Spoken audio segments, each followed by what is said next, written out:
I received a phone call from my mum one day that patient XX had cancer. And as you can imagine, most people, when they hear that word, devastating, you think it's fatal and it's imminent. That said, with my experience working with the NHS, there was some hope that perhaps, it would not be fatal. And I dropped everything in my life. We arrive at Wythenshawe Hospital. We met with the breast care nurse, who was very compassionate and extremely knowledgeable, which helped to put us at ease immediately. And the surgeon. We had our consultation. A lot of it was a blur. What I do know is that the surgeon made very clear that patient XX had indeed found a lump on her breast and it was incurable.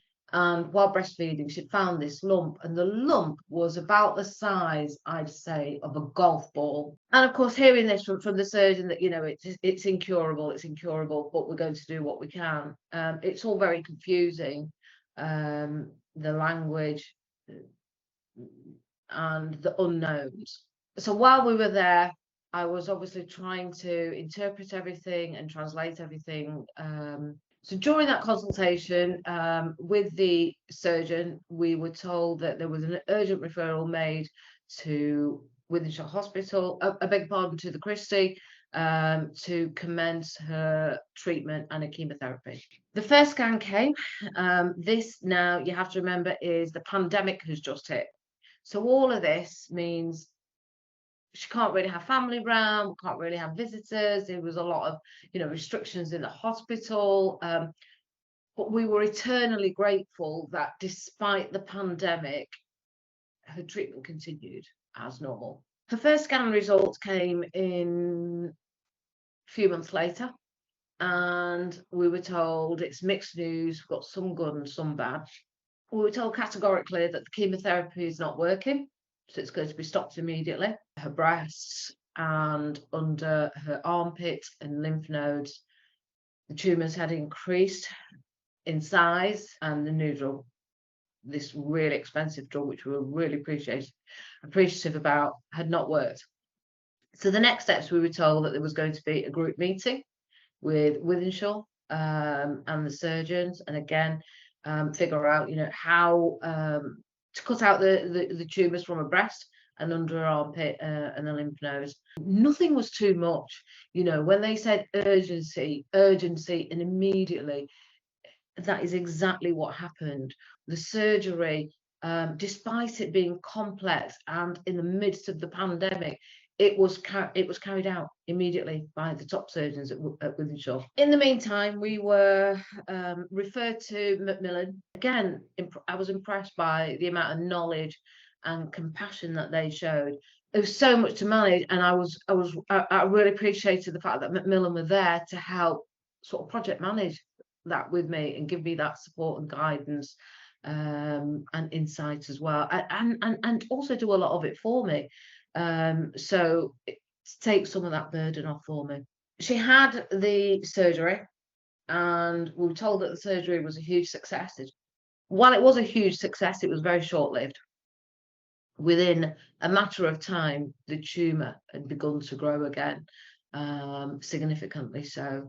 So we were back, engaging with Macmillan, trying to get their support, trying to understand who we're dealing with. They helped an awful lot with helping to understand the medicines management aspects as well. We managed to get to a point where her medication was automated at the pharmacy so that it would be home delivery. When patient XX came home, there was often, from a surgery, there was like her wounds were weeping.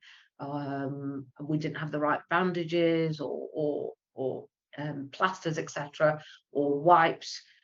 So we'd always request a batch from the hospital, but when we'd come to the pharmacy, they wouldn't necessarily have the right one, so they'd have to be ordered. And again, this is mid-pandemic, so everybody's struggling at this point.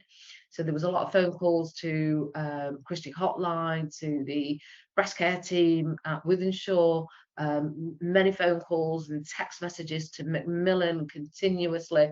And again, Macmillan never failed to amaze me that as soon as you'd ring, they would be there on the phone or in person, helping and guiding and supporting us continuously and chasing on our behalf, whatever needed to be chased. I remember the district nurse saying to me, "Are you okay?" I think that's what made me cry. And from that, I remember always Macmillan, and the district nurses, being really amazing and supporting me, because it was very tough to have to be, that mechanical robotic person. I think it's safe to say that whenever a problem arose, even after patient XX has died, I've got WhatsApp messages and contact from the family, since the question always was, should we contact Macmillan? Because they'll know.